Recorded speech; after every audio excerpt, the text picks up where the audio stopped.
Mon identité française et je prends ma bouteille de vin.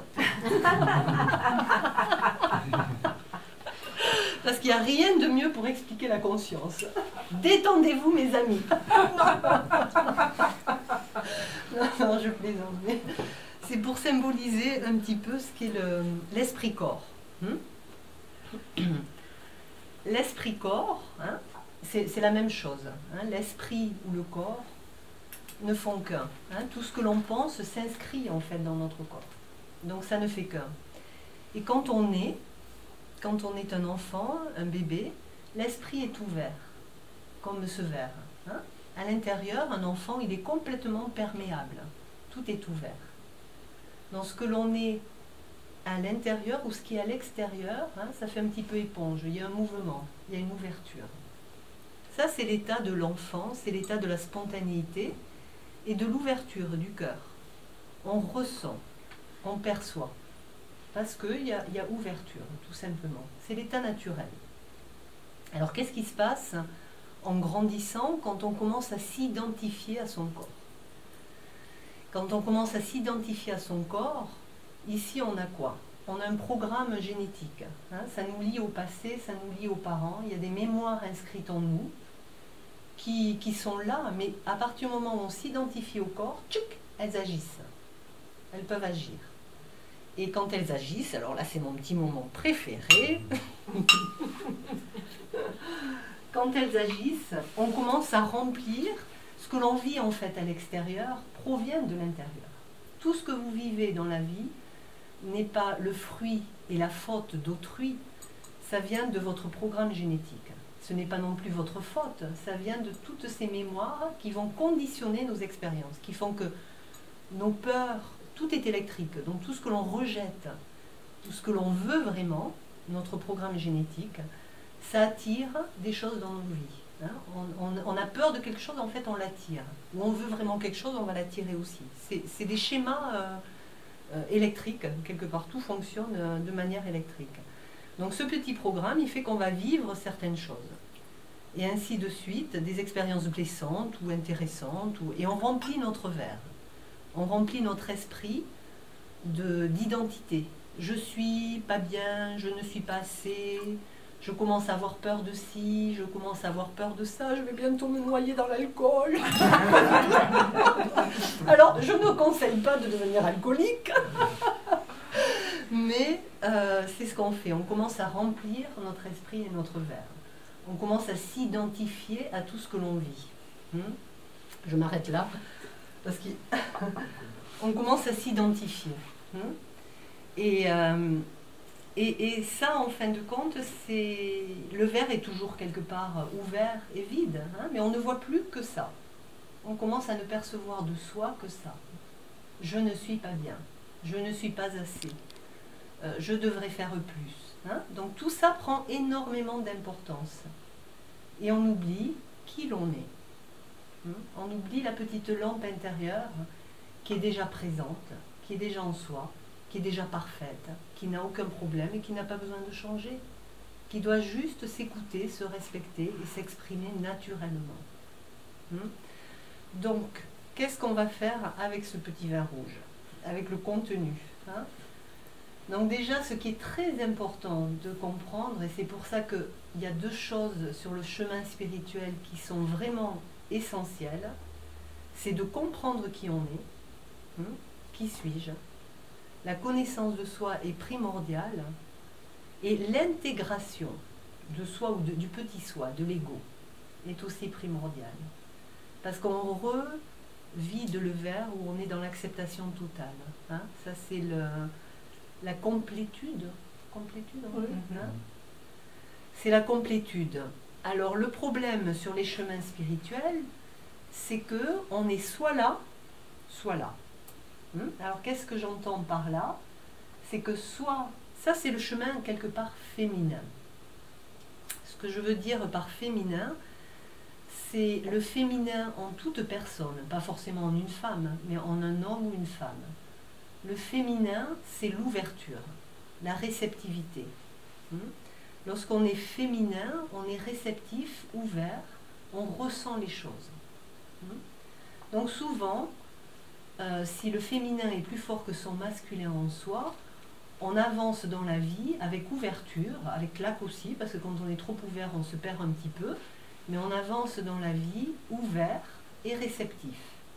Et c'est un très beau chemin de vie naturel, parce qu'on apprend de notre ouverture, on apprend de notre réceptivité, on rencontre l'autre en soi, on rencontre l'humanité en soi. Hein?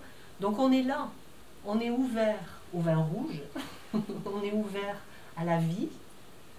C'est le chemin de l'amour, le chemin féminin, mais on peut se perdre si on ne sait pas qui l'on est. Parce qu'en étant réceptif, tout est en soi, mais on perd, on se noie dans soi. On se noie dans les émotions, on se noie dans ce que l'on perçoit de la réalité extérieure. On ne sait plus qui est la part de soi et qui est la part de l'autre. On est perdu. Donc l'amour sans la conscience, sans la compréhension de soi, est perdu. Donc le chemin féminin, à un certain moment d'ouverture, doit revenir à une verticalité. Qui suis-je? Et lorsqu'on comprend qui l'on est, non seulement il y a une très belle ouverture, mais en plus il y a une stabilité qui s'installe. On intègre le masculin en soi, la clarté mentale, la stabilité, qui est la part de conscience, d'autoconscience. Je sais qui je suis. C'est le masculin en soi. Et le masculin en soi, c'est cette part de clarté et les émotions ne dominent plus. Elles vont être beaucoup plus stabilisées. Donc ça, c'est le chemin féminin. D'abord, on commence là, et après, on intègre ça. Et il y a complétude. On ne reste pas perdu dans ses émotions et sa réceptivité, mais on n'est pas non plus piégé par des états spirituels particuliers qui sont dans cette partie du verre. Voilà, donc ça, je vais en parler de cette partie du verre maintenant. Ça, c'est la voie masculine, le masculin en soi. Et encore une fois, que ce soit dans une femme ou dans un homme, ce qui prédomine va nous amener sur un certain chemin spirituel. Donc le chemin masculin a tendance à aller vers la méditation, a tendance à aller vers la compréhension d'abord, qui suis-je, afin de revenir vers un état serein et une clarté mentale. C'est le chemin masculin. Donc quand on comprend qui on est, on comprend, waouh, je suis déjà parfait. L'ego, c'est une illusion, ça vient des mémoires, mais ce n'est pas vraiment la réalité. L'espace est déjà là, la plénitude est déjà là, je n'ai rien d'autre à faire. Ça, c'est souvent le piège du chemin masculin. Et la plupart des chemins spirituels sont masculins. Et j'avoue qu'ils nous trompent pas mal. Parce que quand on va sur ce cheminement-là, on va atteindre le vide.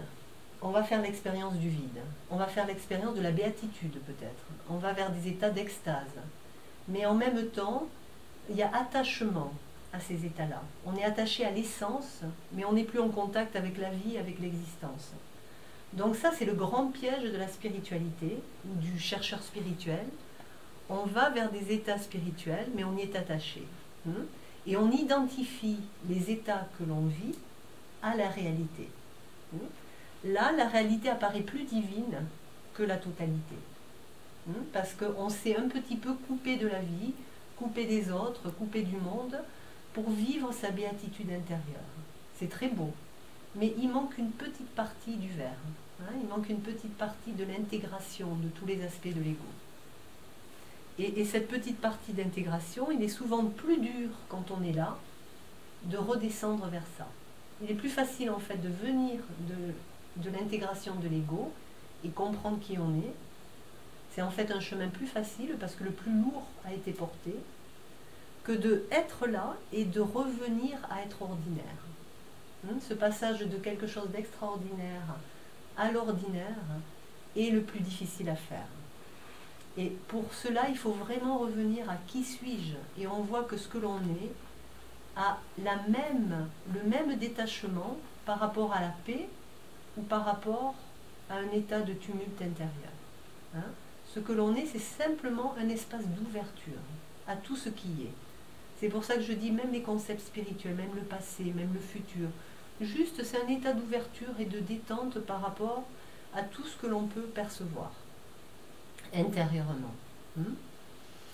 Donc ça, quand on le comprend, c'est à la fois l'intégration de ces deux énergies qui sont en toute personne, plus ou moins équilibrées, mais lorsqu'on comprend vraiment qui je suis, c'est l'axe masculin vertical, et qu'on intègre l'ego, l'ouverture, c'est l'axe horizontal, c'est un petit peu la croix, c'est l'intégration des deux aspects de soi qui sont le féminin et le masculin, et dans cette intégration, on trouve juste le juste milieu.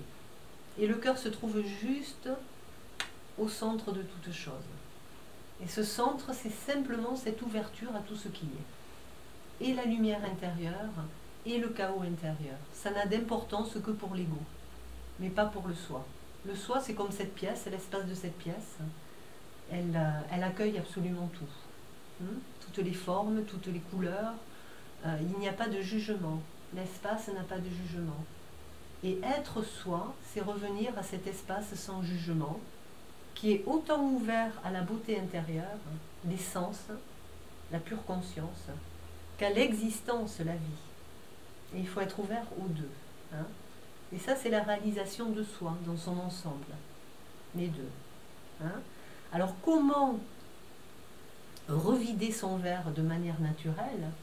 Comment ne pas... Ça aussi, sans sombrer dans l'alcoolisme profond. Buvez, mes enfants, buvez. Voilà le secret de la vie.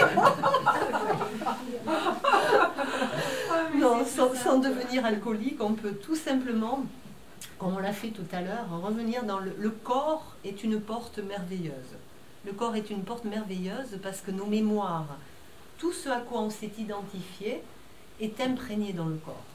Et le corps nous parle. Donc quand on a une douleur dans le cou, dans le ventre, quand il y a quelque chose qui coince, on revient dans ce sentiment corporel, on ressent, et en ressentant, on l'absorbe. Et on absorbe la racine. Non seulement on absorbe ce qui est là, mais en fait on enlève la racine de la mémoire. Donc vraiment par simplement ressentir dans son corps ce qui se passe, on enlève toutes les mémoires. On n'a pas besoin d'analyser le passé. Le passé est toujours présent dans notre quotidien, dans ce qui nous dérange. Le passé, les mémoires dérangeantes. Là, je ne m'attache qu'à ce qui est dérangeant. Bien entendu, la vie n'est pas que ça.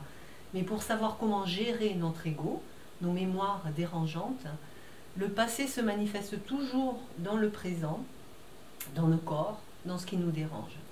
Donc, à chaque instant, on peut savoir que, voilà mon passé qui se manifeste, je le rencontre, et on peut le soigner tout de suite par la rencontre du corps, respirer avec, accueillir la pensée qui vient dans le corps, comme « je ne suis pas bien », ça se manifeste par des pensées, la blessure du corps.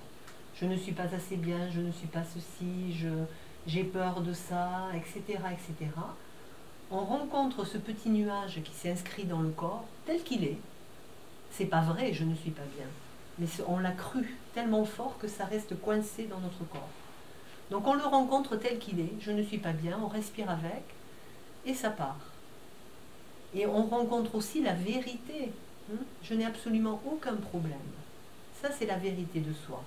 C'est la vérité de ce que l'on est. Donc c'est important de faire, pour travailler sur soi, lorsqu'on a des choses lourdes à éliminer, de faire ce va-et-vient entre la rencontre du petit nuage, je ne suis pas bien, ok, c'est coincé où dans le corps, je respire jusqu'à ce que ça lâche, et on rencontre surtout avant et après la vérité. Je n'ai absolument aucun problème. Je suis déjà parfait ou parfaite. Ça peut coincer, parce qu'on se dit, oulala, c'est l'ego. Non, c'est la vérité. Pourquoi ne pas croire à la vérité et croire à ce qui nous rabaisse sans arrêt? Alors c'est un retour à la vérité. Je n'ai absolument aucun problème. Et à partir de là, qu'est-ce que ça veut dire je n'ai aucun problème? Je suis l'espace de cette pièce qui peut regarder tous les problèmes. C'est ça, n'avoir aucun problème. On n'a plus peur de mettre la lumière sur le tableau triste, le tableau culpabilisant, le tableau déprimé, le tableau qui a peur. On peut mettre la lumière. Donc je n'ai aucun problème c'est vraiment cet espace d'ouverture à tout ce qui est là. Et ainsi, le verre se vide.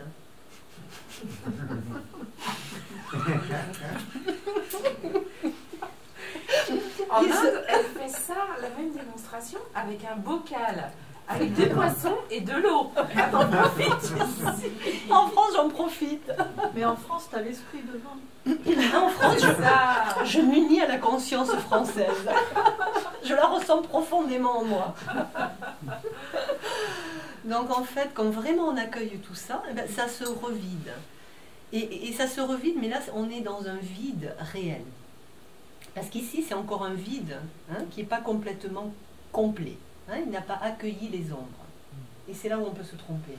Mais quand on, à partir de ces deux compréhensions, le féminin et le masculin, on revide son verre en conscience, quand il est réellement vide et qu'on a vu tous les aspects de l'ego, et que l'on dit oui, en fait, tout est en soi. L'espace, ce que l'on est vraiment, comporte tous les aspects de l'ego. Il n'y a pas un seul aspect de l'ego qui ne soit pas en soi.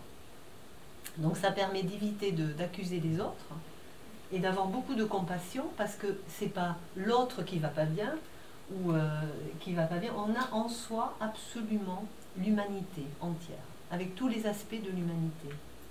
Donc c'est vraiment un retour à quelque chose de très modeste parce qu'il n'y a personne d'exceptionnel. Tous les aspects de l'ego sont en soi.